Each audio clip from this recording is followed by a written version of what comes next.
कि आखिर leap year होता ही क्यों है और ये फरवरी में कभी 30 दिन क्यों नहीं होते। लीप ईयर का कॉन्सेप्ट कहाँ से आया है, जब नहीं था तो क्या क्या कांड होते थे और ऐसा क्या हुआ कि एक एक्स्ट्रा दिन देने की बजाय 18वीं सदी में कैलेंडर के 10 दिन हटाने पड़ गए। जानेंगे आज के इस वीडियो में आगे बढ़ने से पहले चैनल को सब्सक्राइब करना ना भूलें। लीप ईयर का इतिहास जानने के लिए हमें कई साल पीछे जाना पड़ेगा। आज के वक्त में हम साल को गिनने के लिए ये ध्यान में रखते हैं कि पृथ्वी सूरज का एक चक्कर कितने समय में लगा लेती है। जैसा कि हमने पढ़ा है, इसे चक्कर लगाने में 365 दिन 5 घंटे 48 मिनट और 46 सेकंड का समय लगता है। लेकिन आज जो हम कैलेंडर इस्तेमाल करते हैं वो ग्रेगोरियन कैलेंडर है, जो इन एक्स्ट्रा 5 घंटों और 48 मिनट के आगे के सालों में शिफ्ट कर देता है ताकि 4 साल बाद ये जमा होकर लगभग 24 घंटे के बराबर हो जाए। इतना हम में से कई लोग जानते हैं, पर हमेशा से ऐसा नहीं था कि अगर ग्रेगोरियन कैलेंडर की बात करें तो इसका मूल जूलियस सीजर द्वारा बनाया गया कैलेंडर था और वो कैलेंडर भी एक पुराने रोमन राजा पॉम्पिलस के बनाए कैलेंडर को ठीक करने के लिए बनाया गया था। क्या थे ये सभी कैलेंडर, आइए जानते हैं। सबसे पहले रोमन से लूनार कैलेंडर इस्तेमाल करते थे, यानी वो कैलेंडर जो चांद की दशा दिशा के हिसाब से बनाया गया हो, जिसमें 10 महीने हुआ करते थे।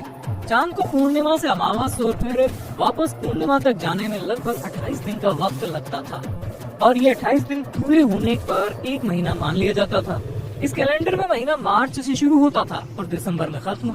जनवरी और फरवरी जैसे महीने नहीं थे, क्योंकि इन महीनों में खेती नहीं की जा सकती थी और इन महीनों को खाली छोड़ दिया जाता था। और जब फिर से खेती का वक्त आता था तो मार्च का महीना शुरू हो जाता था। यानी एक तरह से वो लोग सिर्फ इसलिए समय को गिनना चाहते थे ताकि उन्हें मौसम की जानकारी रहे और खेती में सहूलियत हो। इस सिस्टम को ईसा मसीह के पैदा होने के 700 साल पहले बदला न्यूमा पॉम्पिलियस ने, जो कि रोम के दूसरे शासक थे, और 713 बीसी में कैलेंडर में बदलाव किए गए। ये वो वक्त था जब रोमन साम्राज्य फल फूल रहा था और दुनिया भर से व्यापार करने लगा था। अब उन्हें खेती के अलावा भी कैलेंडर की जरूरत पड़ने लगी, इसलिए पॉम्पिलियस ने जनवरी और फरवरी जैसे महीनों को भी साल के अंत में ऐड कर दिया। हालांकि उनका नाम उस वक्त ये नहीं था। रोम में लोगों को लगता था कि 2 से भाग हो जाने वाले इवन नंबर अपशगुन होते हैं, इसलिए पॉम्पिलियस ने भी इन महीनों को ऑड नंबर के दिनों में बांटा। लेकिन सिर्फ फरवरी ऐसा महीना था जिसमें 28 दिन थे, वरना या तो किसी में 27 दिन थे, किसी महीने में 29 थे, किसी में 31 थे। फरवरी को इवन रखने का फैसला 2 कारणों से लिया गया। इसका कारण ये था कि पॉम्पिलियस के कैलेंडर में केवल 355 दिन थे, इसलिए इन्हें उसे 12 महीनों में बांटने के लिए कम से कम 1 महीना ऐसा चाहिए था जिसमें इवन नंबर के दिन हो। साथ ही फरवरी के महीने में वो लोग प्यूरिफिकेशन फेस्टिवल मनाते थे, जिसमें मौत के देवता को बलि चढ़ाकर अच्छी सेहत की कामना की जाती थी, इसलिए उन्होंने फरवरी को 28 दिन देना सही माना।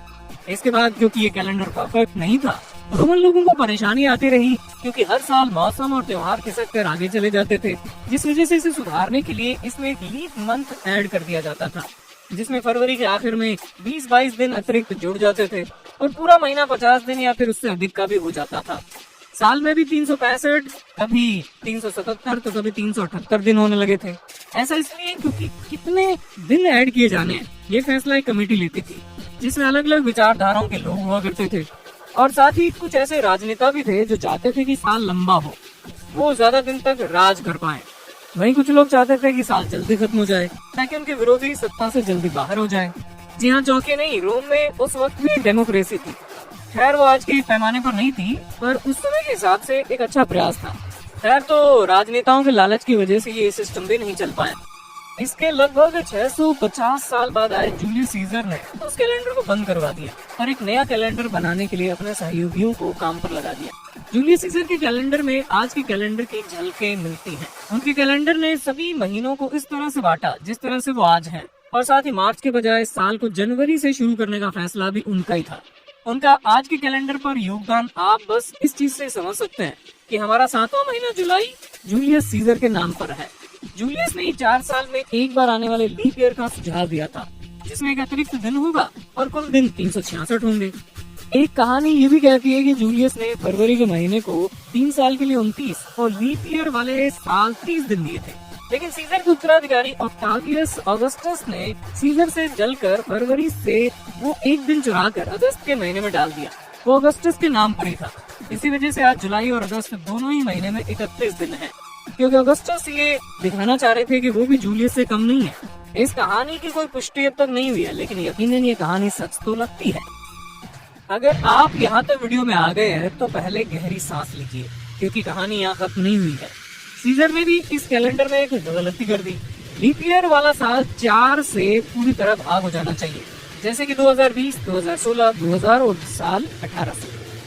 यानी इस रूल के हिसाब से ये चारों साल लीप ईयर होने चाहिए, लेकिन सन 1800 लीप ईयर नहीं था, क्योंकि अगला रूल ये कहता है कि जो भी नंबर 100 से पूरी तरह भाग हो जाए वो लीप ईयर नहीं हो सकता। और इस रूल के मुताबिक तो सन 2000 भी लीप ईयर नहीं हो सकता। यहीं पर आता है तीसरा रूल, जो कहता है कि अगर वो नंबर जो 100 से भाग हो जाता है लेकिन 400 से भी भाग हो जाता है तो वो लीप ईयर हो सकता है। यानी सन 2000 तो लीप ईयर हो सकता है, पर 1800 नहीं हो सकता, क्योंकि इसे सिर्फ 100 से भाग किया जा सकता है, 400 से नहीं। और ये हमारा मॉडर्न कैलेंडर है जो हम इस्तेमाल करते हैं। हालांकि ये भी अभी परफेक्ट नहीं है, पर अगले 3080 सालों तक इस कैलेंडर से हमें कोई परेशानी नहीं होने वाली। और जिन्हें होगी वो अपने जमाने में फिर नया कैलेंडर बना लेंगे, उनकी चिंता हम क्यों करें। अभी तो नेपाल, अफगानिस्तान और दुनिया के अन्य देश हैं जिन्होंने इस कैलेंडर को स्वीकार नहीं किया है और वो अपना कैलेंडर इस्तेमाल करते हैं। ये बताइए आपको ये वीडियो कैसी लगी, और क्या आप हिंदू कैलेंडर पर भी एक वीडियो अलग से चाहते हैं? अगर हाँ तो कमेंट में बताइए। तब तक के लिए वीडियो को लाइक कर दें, चैनल को सब्सक्राइब किए बगैर मत जाना। बाय।